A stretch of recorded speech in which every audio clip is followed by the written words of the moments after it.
जी बिस्मिल्लाहिर्रहमानिर्रहीम। आजकल पाकिस्तान में हमारे भाइयों और बहनों को जो लोड शेडिंग की तकलीफ़ है, उसकी बहुत बड़ी वजह जो पिछली फसादी हुकूमत थी उसकी तीन बातें हैं।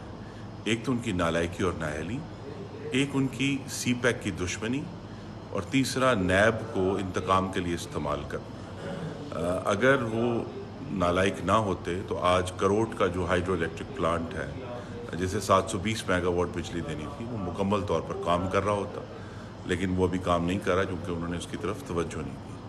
दूसरा, सी पैक की दुश्मनी का नतीजा हमें बहुत बड़ा कीमत देनी पड़ रही है कि थर कोल पे जो शंघाई इलेक्ट्रिक का 1200 मेगावाट का प्लांट है, वो अभी तैयार नहीं और अगले साल तैयार होगा।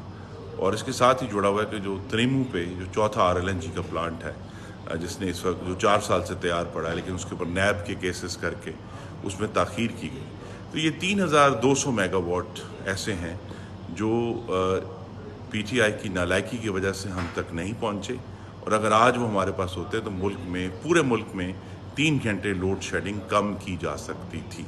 तो ये जो अज़ाब है, ये आसमानी अज़ाब नहीं है, ये अज़ाब इमरानी है।